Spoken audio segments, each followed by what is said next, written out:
Hello, thank you again for coming to the diaspora panel. Today, I have with me, as always, I have Mr. Ademola Adisa, who is based in the United Kingdom. Mr. Adisa, you're welcome to today's meeting. Well, thank you for having me.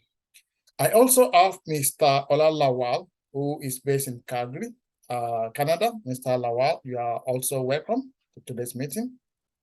Thank you for having me this morning. Yes, we are missing one of our colleagues who is unavoidably absent, and we hope to catch up with him next Sunday. Before we continue, let me again introduce myself, the Jolaya. I'm based in the Republic of Ireland. And this is the diaspora panel. We are the voice of the diaspora. We discuss politics about Nigeria and about other issues based on Nigeria and other parts of the world. I want to thank all our new subscribers. We have a lot of about 60 or so subscribers in the last 1 week or so. And I want to welcome you to the diaspora family. If you are one of our viewers and you have not subscribed, please hit that button now and subscribe to the channel. It means that when we produce our next video, you'll be one of the first people to hear about it. Subscription is free of charge. You'll not be charged for it. And if you like any of our videos, just please share it and tell your friends, and then like it, and hopefully we will all grow together. So today we're going to discuss 2023 elections. What will happen in 2023? What is going to happen in 2023? Who's going to become president? Who's going to win? Who's going to lose? That's where we are here today. That's what we want to discuss. And I'm going to start with you, as always, Shukwa. Let me start with you. We are looking at the politics in Nigeria today. We see the APC candidate coming from the Southwest, the PDP candidate coming from the Northeast, the Labour Party candidate coming from the Southeast, and the NNPP candidate coming from the Northwest. So you have Nigeria is broken into 4 pieces: Northwest, Northeast, Southwest, Southeast. And we have one candidate coming from each geopolitical zone. So to me, it's like a deja vu. Like in 1959 to 60 election for the independence. We have the NPC in the North. They cleared all the seats in the North. We have the Action Group in the West, clearing all the seats in the West. Or basically they are about clearing all the seats. And we have the NCNC, thank you. And they cleared all the seats in the East. And then there was a lot of horse trading, and the NPC and the NCNC came together, formed a government. Things didn't really go down well. Then after that, there was riot in the West, and then there was a coup, there was a counter coup, there was a war. And then we fell into military. So I'm having a kind of deja vu, because if we look at our politics since 1999, we've always have 2 major candidates, one from the South, one from the North, which seems to balance it up. This is the first time now we are having at least 3 major candidates from different south part of the country. So if you look, if you are when you look backwards and you look at our history, and you are looking at what you are seeing now on the ground with the majority of support coming from the East for the obedient movement, majority of support coming from the West for Tinubu movement, and then you are having Atiku from the North, and it's gaining ground in the North. And you have Kwankwaso also from the Northwest, who seems to be gaining ground over there with his Kankasia movement. If you want to look into a crystal ball, how do you think the vote in 2023 will pile up? How do you think it will pile up? Thank you very much. I think for me, based on what I'm seeing and what I'm hearing, and the people I've had conversations with who are seeing what's happening on the ground, to me, I think there is strong support for Peter Obi. Now, strong support for him to be president needs to translate into actual votes come election day. So if that happens, I think my thinking is that Peter Obi will win the election. But that's one possibility. I think if we look at it conservatively, the other two candidates in this race are not babies. They are, they're not pushovers. They're not pushovers. And I would believe that they will fight with everything they've got. And, if they go a long way, another possibility is that Obi may lead, but might not have enough to be declared president. And as such, we may end up in a scenario where, Obi has massive votes from the Southeast, maybe some little from the North and some little from the Southwest. Tinubu probably has a lot in Southwest, maybe some from the North. I don't think he's going to have that much support from the Southeast, to be quite honest. And Atiku may have some in the North. I think, quite honestly, Atiku, with all of this candidates that is rocking the PDP right now, if this continues to election day, will struggle to pick up any significant votes in the South. Kwankwaso will likely split northern support for Atiku. So he too may garner some votes, mostly from the North Central. But I don't see him picking up much from any of the other, either Southeast or Southwest. So we may end up in a scenario where there's no clear winner, but you have candidates that have a lot of votes. Atiku likely from the North, Tinubu from the Southwest, and Obi, a lot from the Southeast. And then that actually will put us into the cusp of history, I would say.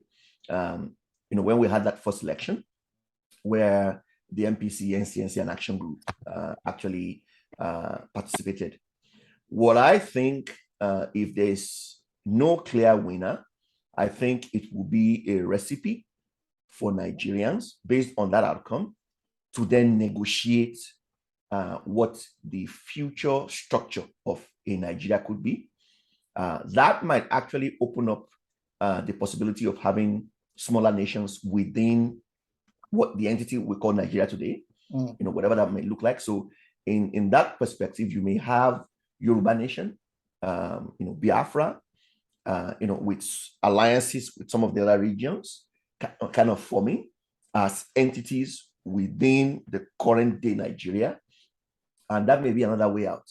So I think, we will continue to monitor what's happening. But if the elections were held today, I believe, based on what I've seen and what I'm hearing, that it is very, very likely that Peter Obi will emerge as the winner. Thank you very much. And Demola, you follow politics a lot, and considering what happened after the June 12th election,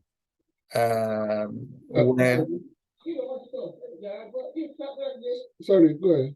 Yeah, so after that debacle, in which the 1992 election was annulled, there were a lot of crises. If there's a crisis in 2023, let's assume that each of these people, 4 people, won their geopolitical zones, and you have a kind of crisis. You have constitutional crisis. Nobody has met the required 24 states, 224 states, and there's a lot of crisis. Do you envisage there's going to be another kind of stopgap government? What was it called then? In which you have shown a transitional government. Yeah. Do you think we're going to have another transitional government, or what do you think will happen if we have that kind of? Apparently there's going to be a runoff, but if there happens to be crisis, if there are crises all over the country and the government can no longer continue in power, what do you think will happen? Oh, thank you, Deji. I won't pray for that, and I won't expect that in 2023. I will expect all Nigerians to go into election in 2023 peacefully and make known their preference for presidency. Whatever the outcome is, as long as the election is fair and free, I think everybody should accept the outcome of that election. One, it's very difficult now to preempt what the outcome would be. Because the 2023 election is unlike all previous election, because there are a lot of development, new power forces emerging, and a lot of people really coming out. We probably will have a lot of first-time voters in 2023 than any previous election, because it's really, there is a lot of enlightenment, and the effect of social media has really leveled the play field for the political parties, so that the big guns that control the medias in Nigeria doesn't have the monopoly of communicating with the voters. So there are a lot of avenues for people to canvass. So presently is a very difficult thing to gather. The campaign just started, and we have seen few development, and I don't think we have seen what exactly. I think we need to wait for the middle of the campaign, because people are just settling down. They are just forming their own campaign committee, and it's likely to the next few weeks, maybe next week or in the next 2 weeks, the campaign will be fully. But we have been seeing signs of how the campaign will look like. So be as it may, presently, from my own perceptions of analysis of what will happen, I believe Nigeria there are four main parties that are really have the possibility of electing the president. There is the APC, the PDP, the Labour Party, and the NNPP. And the other party that I think is also of significance is the APGA, APGA, also have some power, which they have been on the fringes for quite some election now, and I don't think they will relinquish that position at present. So the main battle is between the APC, PDP, and Labour Party. I won't put anything on who is going to win where now, because until we have a real settlement of what things are going to look like, especially with the PDP crisis. If I have to predict what things will be with PDP crisis, that it will affect seriously the PDP standing in the coming election. But who knows, tomorrow they may reconcile and everything may be back, and it may change the strategy, of the election. Okay. So to say that regarding the issue about if the election is inconclusive, I won't expect it to be inconclusive, but if it is conclusive, there is nothing in our constitution that allow for transitional government. Okay, Lemola, thank you. Chukwa, let me ask you, we are now in a country where things are very, very hard. Things are so hard that if you make a mistake online to antagonize, for example, the obedient movement, you will trend. Within 1 hour, you'll be trending, if you know what I mean. So, and we can see that economically, Nigeria are very, very worse off. Things are very bad. Now, when you, in 2023, you now had this to a political crisis where nobody wins the election. For example, if you look at the PDP, I can tell you categorically that the PDP cannot win this election. The reason why I'm telling you this, even if they reconcile with Governor Wike, are they going to reconcile with Obi? Because Obi has taken a large chunk of their votes. So PDP, for me, they will get some votes, but they will be out of these three main parties, they will be the last. That's my own opinion, because Kwankwaso will take a large chunk from the northeast. Obi has taken a large chunk from the southeast. So they are just left there with the remnant of what they can gather. Now, NNPP, Kwankwaso, nobody knows who Kwankwaso is in the south. So whatever is going to, whatever vote they're going to gather will be in the northwest. Even in the northeast, it's not going to, contest against Shetima, and it's not going to win any vote in the northeast. It will maybe get some, sprinkles, but in Borno State, in Yobe State, forget it. And it doesn't have any leg in the south. Now, the main two people that are really contesting, that I can see are at the at the front of this is Peter Obi and Asiwaju Bola Ahmed Tinubu. Now, Peter Obi, no doubt, he will have support in the southeast, even if there's APGA there. I'm very sure at some point APGA will melt down. I don't think their presidential candidate will actually. I think maybe he's going to, remove himself so that they can concentrate on Peter Obi. That's what I'm thinking. So if they do that, Peter Obi will have complete cover of the southeast. Now, you know that the Igbos are very hardworking people, and they are internal, they are all over the place.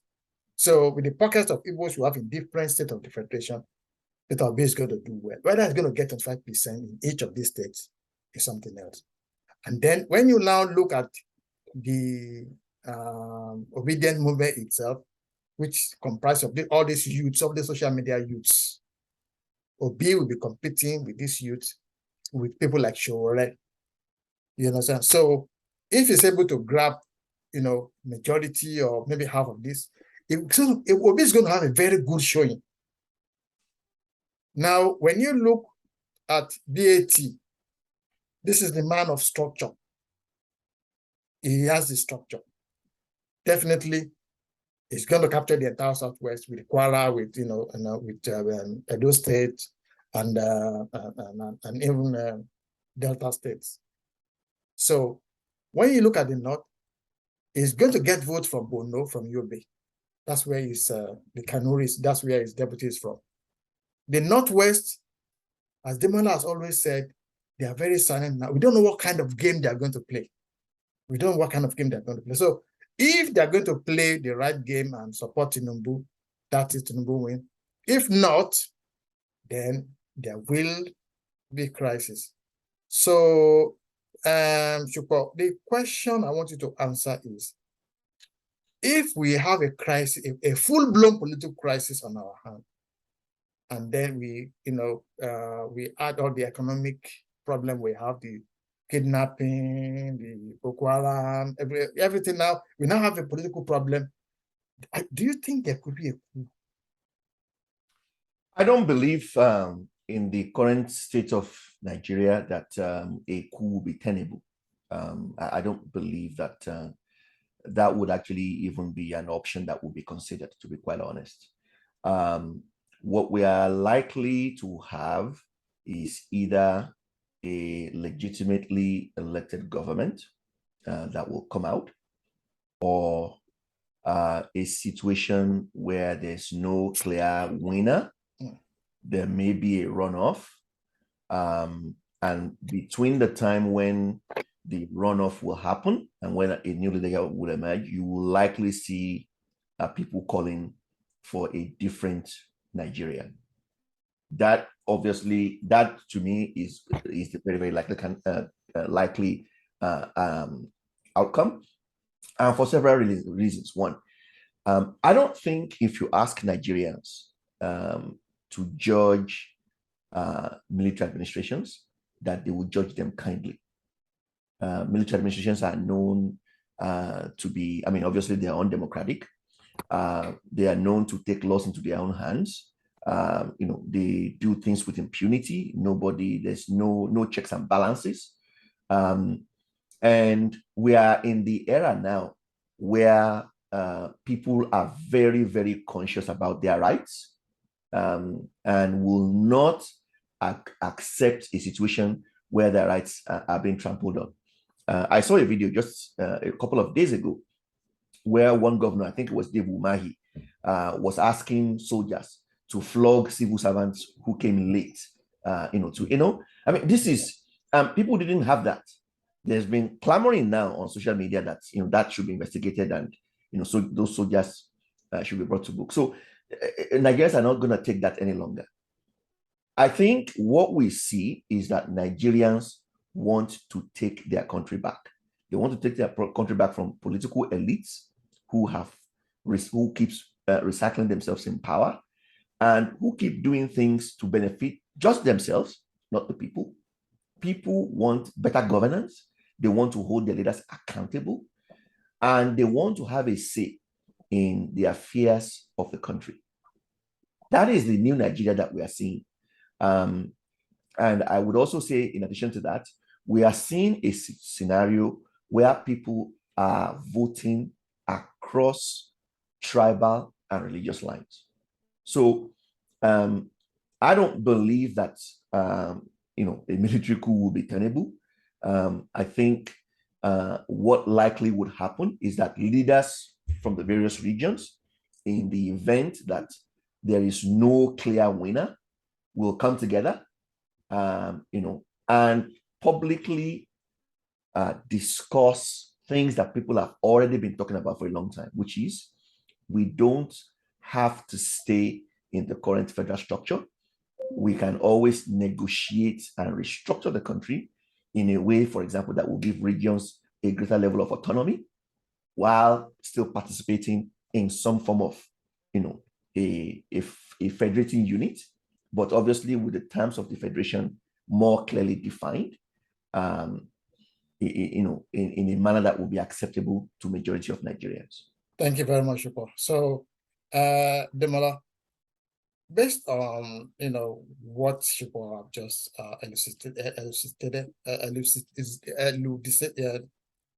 has just talked about, the thing taken out from it is that we are likely going to come to a point in 2023 where we actually get an elected president. For example, just if somebody from the northern extraction is elected and the people in the south says, no, we're not taking this, what do you think will happen? Or if somebody from the southeast is elected like Peter Obi, and people in the north says, no, we're not having this. If we get to that point, and we've seen that in recent times, all the government has shied away from restructuring the country. They have all worked beside. Nobody wants to actually put their foot in it. To me, it's a head scratcher, because after the left government, they are now talking about restructuring. But when they are there, they don't do it. So if we get to a point in 2023, say Atiku, by one dubious means or the other, is elected, and people from the south said, no, we are not going to have this. Or Obi is elected, and people in the north say, no, we don't want that evil. Or Tinubu is elected, and Igbo says, no, this is a rigged election. And then there's what do you think will happen when we get to that point? Okay. Now, the coming of Atiku put things very difficult, because already a lot of people are against his candidacy because the current president is a northerner and has been there for 80 years. And they don't expect a scenario where a northerners will be in the government again. So, but the way they need to correct that is to vote, to go out and vote against him. So if the vote is fair and free, without any hanky-panky, whoever come out, all Nigerians have to accept it. They have the opportunity to voice out and to correct the anomalies now. And that is what election is meant for. So I won't expect anybody, if the outcome comes out and is free and fair, there's no hanky-panky about it. But even if there's any hanky-panky, irrespective of whatever, then Nigerians will agitate. And I expect them to. And I won't, if it's another dominance, a fraudulent election that try to put some people to dominate the other tribe, then I would be surprised with the agitations that have been going on for separations becoming louder, and if not more practical. So that can create instability. But that is why I pray that the election will be free, fair, peaceful, and the best person that will make Nigeria the best, better emerge. Now, we're talking about the military, it should be the worst. No Nigeria, I just expect it. No Nigeria, if any military come out, I will expect the whole Nigeria to go against them.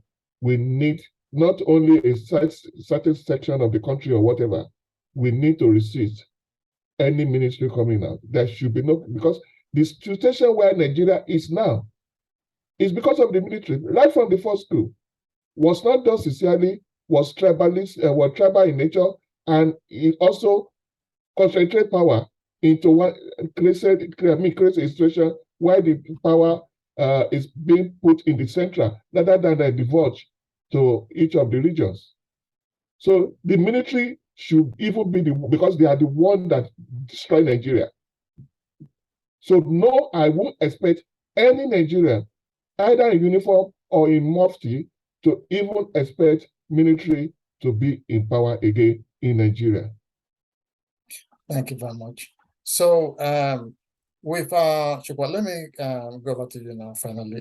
We've seen a lot of what you call prophecies, in the last few years that has trended so much. And I've listened to a few.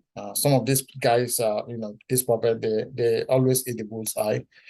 And we've heard them talk that Yoruba Nation is a done deal, that it's going to happen on or before 2023. The question I want to ask you is, when you look at the world map, look at Europe, for example. Every single country in Europe speak only one language, in majority. England, they only speak in English. Scotland, I mean, that's where you are, Demola. They speak English, although they are Scots, they have their own Scottish language. Wales, they have their Welsh language. France, they speak French. Spanish and in Spain, Portuguese in Portugal, German in Germany, Russia in Russia, So Africa is the only country, the only continent where we have countries but no nations. And the Yoruba Nation, for example, we're looking about, within Nigeria, we're looking about at least 15 million people. We are bigger than Spain, we are bigger than Portugal, and we are bigger than many European states. So if Yoruba Nation happens, do you think that we are able to stand on our own? I think before I answer your question, I think I can add to what you just said. There are countries also in Europe that are multilingual. So in other words, they are catering to different sections of their community, but they have a working agreement. And that working agreement is based on equity, justice, and fairness. That is something that has been so lacking in Nigeria, where, for example, a particular part of the country believes that ruling or being the leader, a particular tribe, actually, a particular tribe, yeah. So you cannot have a society that will do very well where some people believe that they are the kings and the others are their subjects. That's not going to happen. They are born to rule. They're born to rule. So it is not that we cannot have, I think what we fail to realize in Nigeria is that the current federal structure is one of many different arrangements that could work for Nigeria. There is nothing wrong in having regions that are autonomous. So, in other words, for example, having Biafra in the southeast, Yoruba Nation in the southwest, maybe Arewa in the north, and each having their own autonomy, but still all operating within a structure that we can still call Nigeria. Canada, for example, has a structure where you have provinces, and the provinces have different. They have autonomy on certain things, and the federal government has its responsibilities, in other areas, national defense, foreign policy, and all of those things. So the reason why we have a crisis in Nigeria is because people are not even allowing Nigerians to have conversations. I mean, it's like if you are having any conversation around a different structure that could work for the country, you are seen, as a traitor. So we have to, leave that mentality and understand that we can only have peace when the people involved in a marriage, if I can put it that way, negotiate the terms of their union and live and abide by it. That is the only recipe that can bring peace, long-lasting peace, and can allow entities to grow, develop, and benefit one another. So I don't see any reason why there shouldn't be a Yoruba nation. As a matter of fact, again, if we go back into history, at the time when the structure, Nigeria, was being deliberated, Northern Cameroon was part of it. That was actually why we had that party, NCNC, called National Council of Nigeria and the Cameroons. Eventually, Northern Cameroon decided not to go with the current union that we have, Nigeria. So, but that happened after there were many deliberations and discussions, and it was put to a referendum. So why can we not have the same thing in current day Nigeria? If we do, certain regions or parts of the country will develop in different areas, but we will all complement each other. I always believe that there's strength in diversity and there's strength in numbers. But that will happen when each of the various entities that are involved have their autonomy, can develop and grow at their own pace, and can bring their strengths to the union. So I strongly believe that Yoruba Nation is possible. As a matter of fact, I think we should strive for a union where parties can negotiate the terms of the union, and as such, can live in a society where their views, their aspirations is reflective of what the society at large. Thank you very much, Shukwa. Demola, I know you are a strong advocate of Nigerian Union. I know that you love Nigeria so much. But I also know that you are a Yoruba person, and you have Yoruba culture, and you love Yoruba land. Now, there's been, when you look at all these agitations and all this, which is caused by the rancor in the Nigerian society today, especially after the Fulani invasion of some parts of Yoruba land, in which Sunday Igboho had to stand up for the Yorubas and go to drive them away from Gangan and all that. So it was all very messy. It was all very messy. So it's not like people just, came out of the shadows to start demanding for Yoruba Nation. So there's a cause for it. So do you think Yoruba Nation will be a good idea in the long run? My opinion about secession or creating a division of Nigeria is that so far so good from my home perception, I don't think there's any need for it. Why I say this, let me explain myself. One, it's a deficit strategy to say because you are in a union and because you don't get your way, the only option out is for you to leave. What have you done to make yourself relevant? What have you done to make yourself have what you deserve? No nation is able to dominate Nigeria without the connivance or association of other part of the country. The North cannot rule without alliance from the South. The South cannot rule without the North. So if the North is ruling, it's because the South is allowing it. So if you are now blaming the North for ruling, then you look at yourself. What have you done? In our history, the South have not been unified, ever. The North have been unified and they're able to get whatever North for the guide from either the West or from the East to be in power. But have the West and the East ever worked together to bring anybody from the South to be in power? No. This reality we need to face ourselves. Yeah, it actually happened with NKO.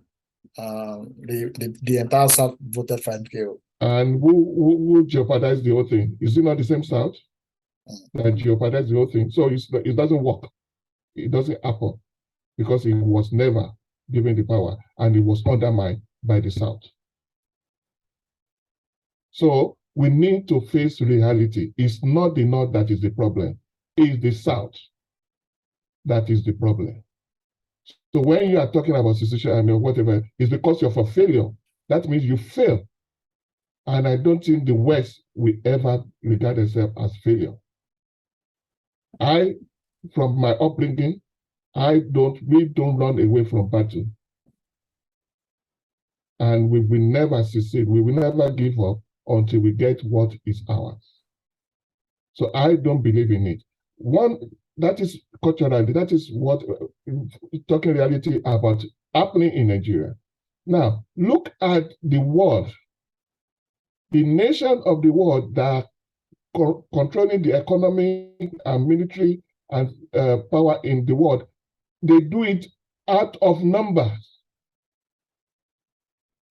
Russia is going to get Ukraine back, not because they don't have enough resources, whatever, because they still think that they need more.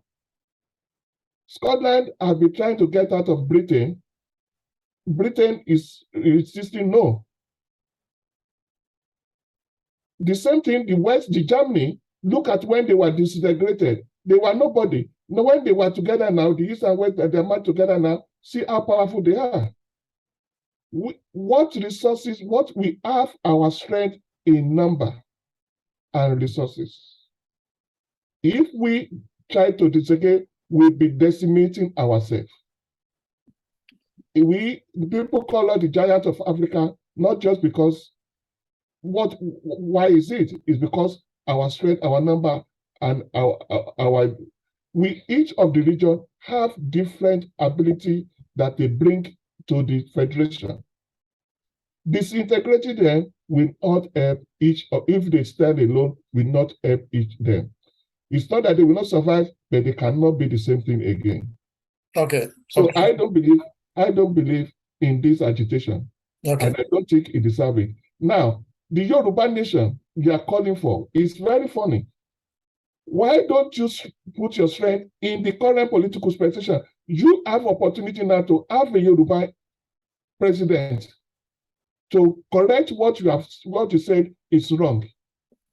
Why don't you give that a chance first? Okay. Demola, thank you. Let me just allow Shupo to contribute. But before I call on you, Shupo, I want to say something about what Demola have said. Now, first of all, Demola, we are in a union where there is no justice.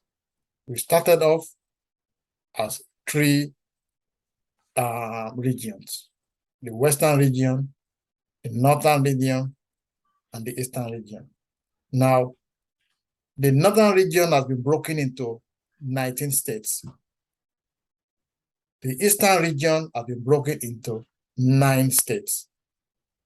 The Western region has been broken only into 8 states. So that's why I don't agree when our brothers in the East say they have been marginalized. We are the ones that have been marginalized. We have only had 8 states from the Western region. The Eastern region has 9. The North has 19. So now, when you are saying that we should not run away, we should pull our weight. When you are in a union with somebody who is deaf, we are in a union with people who are deaf, who they don't seem to understand what you are saying. We have been saying, let us restructure so that we can all pull our weight, we can all pull our strength. We want to go back to we want our nation back. Let us go back to our Western region. You stay as your own number. Or we now have 6 geopolitical zones. Let's use this geopolitical zone as basis of our new federation so that we can all control our resources. We can all control we can have our own state police. Right now, in Katsina State, they are giving guns to their vigilante group. But in the Southwest, the Amotekun can only carry 10 guns. When they kidnap people in the North, the federal government pay the kidnappers. When they kidnap people in the South, you're on your own. The families pay. So that's the kind of nation we are. That's why we are now saying there's no more justice. And we are saying we want to restructure. They are saying no, you cannot. We have to go as we are going.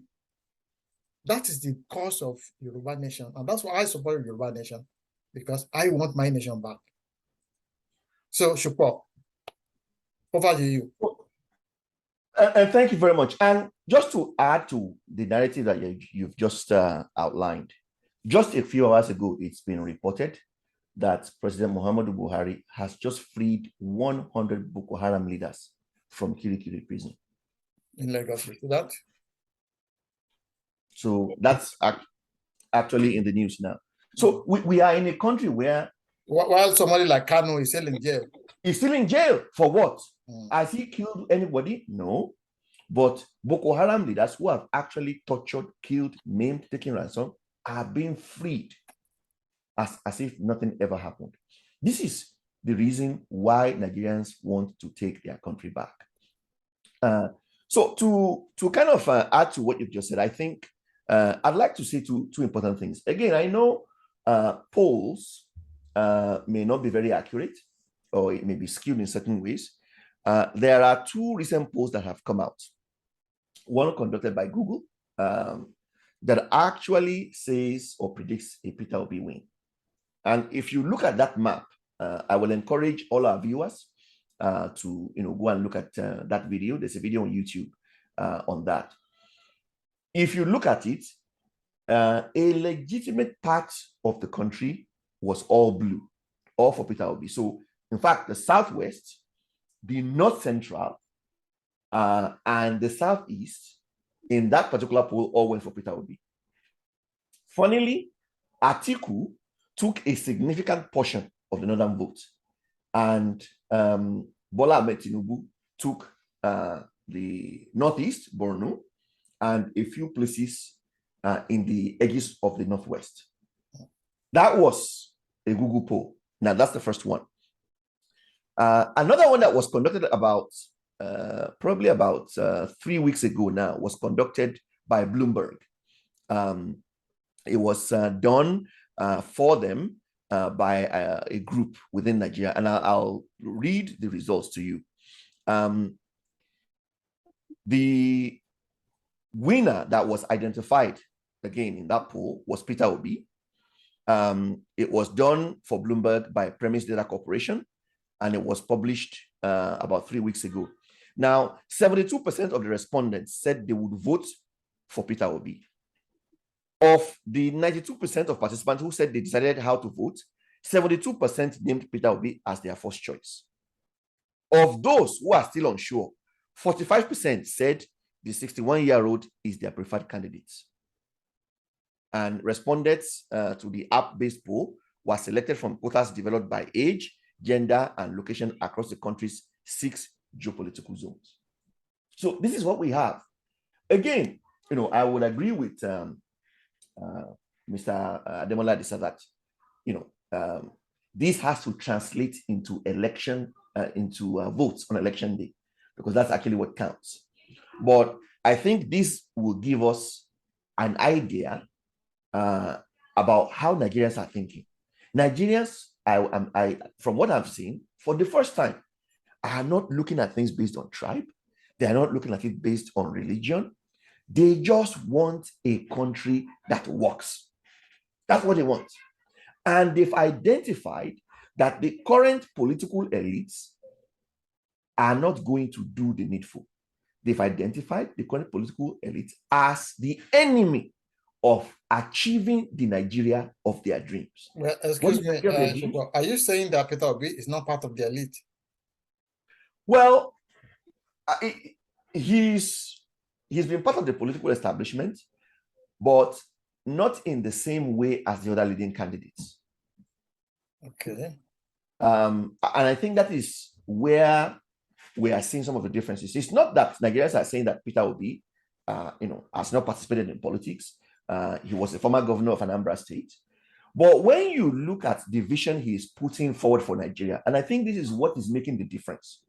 When you look at the vision he is talking about, a lot of Nigerians that vision seems to resonate with where they want their country to be. I think, and I will encourage the Tinubu campaign to bring forward also their own vision for Nigeria. Let's talk vision to vision. Right now, the only slogan that is going for Bola Ahmed Tinubu is Emilokan. And Nigerians are tired of that. Okay, Shukro. First of all, I'm just going to give you a response. I like Peter Obi very much. And I think he's a very good-looking guy. He's a very good-looking guy. Talking about the obedient movement, I think he has something going for him. But very honestly, I don't think he's going to win this election. Why do I think he's not going to win this election? First of all, he has been a 2-time governor in Anambra State. So when we actually get down to the nitty-gritty, people are going to ask him questions. This campaign has just started. People like Tinubu, they've not told us what they want to do. They're still coming. They're still going to come into public view, and just like Atiku is doing at the moment. So Peter Obi will have a lot of things to talk about, including the scandal about this foreign, what's it called, where they kept money offshore. Pandora. The Pandora box. He's still going to talk about. So there's a lot of things to talk about. But when Nigeria says they want to take their country back, as Peter Obi is saying, which country are you taking back? Are you taking Biafra back? Are you taking Yoruba land back? Are you taking the North Arewa back? What are you taking? Because if you go and bring Barack Obama to come and govern Nigeria with the kind of structure we have, nobody can operate in Nigeria. It's unoperatable. I mean, when somebody in Kano says we don't allow drinking, nobody can drink. But when people drink in Lagos and they collect taxes, you take half of those taxes goes into Kano. You understand? So, and then you are mining gold in Zamfara, and Zamfara government is taking the gold for itself, and the federal government doesn't say anything. But when somebody in the south go and dig the soil to take some oil, they go and shoot them. You have not seen now they are releasing Boko Haram, they are releasing them, but they went to go and they wanted to kill Sunday Igboho because he's driving away Fulani people who are killing your body. They have to go and take Kanu from Kenya to bring him back. He's still in prison now. He has not killed anybody. They are prosecuting him because of what he's saying. But there are people who are actually killing people. But you are releasing it. So this is the kind of federation we have found ourselves. I mean, let's say the truth. We are in a country where that is designed for only one tribe, and every other person must bow down. Until we remove that, I'm very sorry, for Peter Obi, because it's going about genuinely, thinking they can transform. It can't, because even when Obasanjo was there, even this is a two-time. I mean, it can only do what it's allowed to do. So that's why nobody has. So until, as you said, the country, we have to break the country down and then rebuild the country. We have to go back to the regions. There's no other way. Nigeria must end up as a confederation where everybody will control their resources, and then somebody in the center will look after the foreign affairs and then security. That's the way Nigeria is going to operate. But if we put Peter Obi in office so that they can take Nigeria back, what they are going to take back is the government house, but not the country.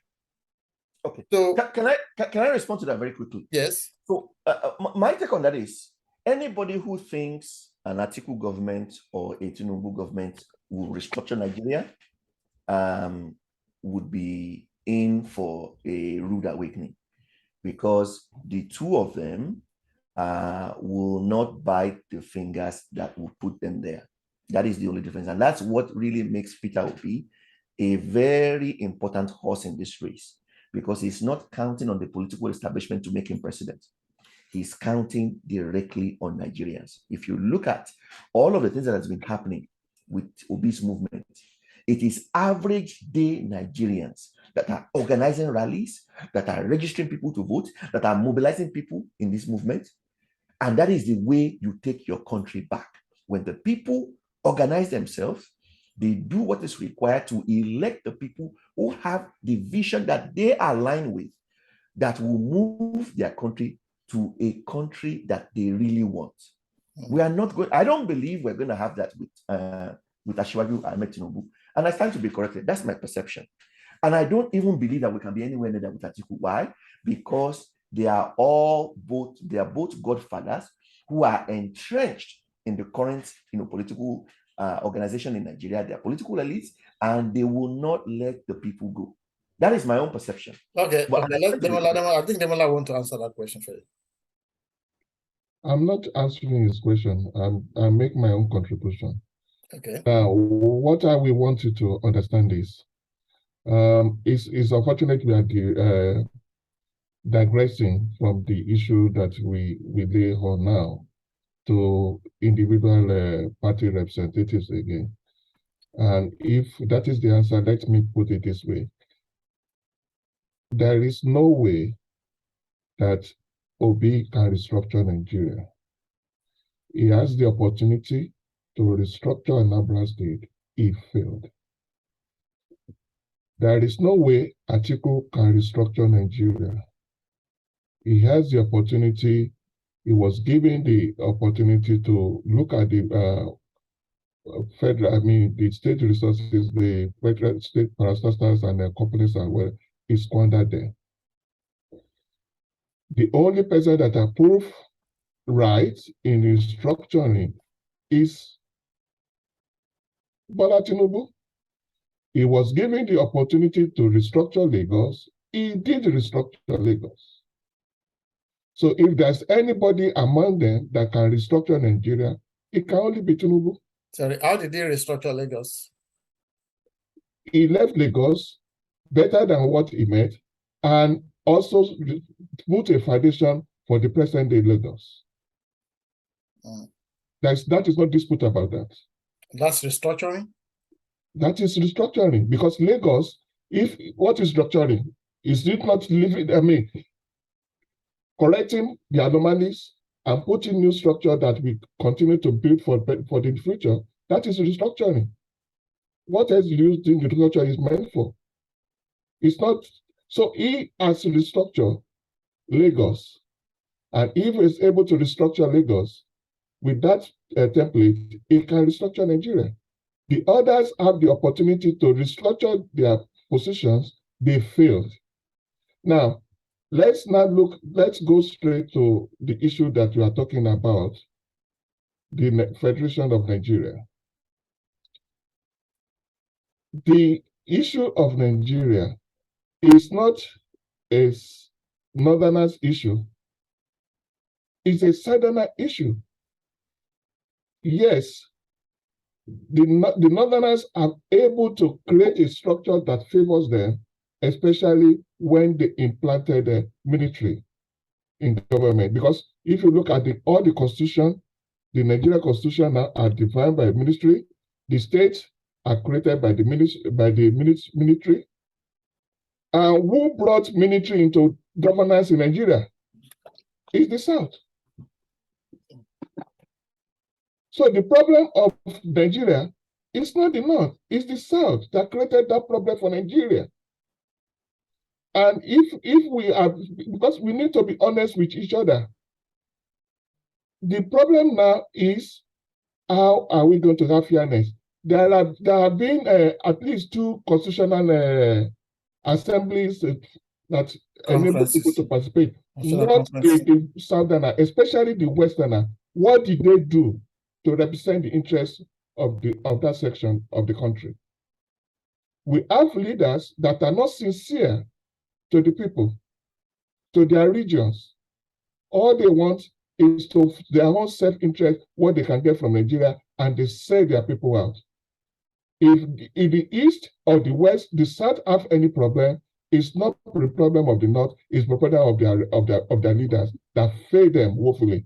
And if these people think they can secede and not have the same problem, it is the same problem, these same leaders that are agitating for secession. And where will they leave each of those places when they secede? It will even be worse. Okay, thank you very much, Demola Disa. I think we come to the end of today's deliberation. So I want to thank you, Mr. Alalawal, based in Canada. Thank you for coming to today's meeting. Thank you for having me. And also, Mr. Demola Disa, thank you for your wonderful contribution. It's a pleasure. So I want to thank all our viewers. Thank you for viewing. And please, if you have not subscribed, please push that subscription button. It means that when we do the next video, you'll be one of the first people to know about it. Please, if you like the video, click the like button and please share it. Tell your friends about it so that they too can know when we do the next video. And on behalf of the Diaspora panel, I want to say thank you for watching. We hope to see you again next week. God bless you. And that's where we are today. Thank you.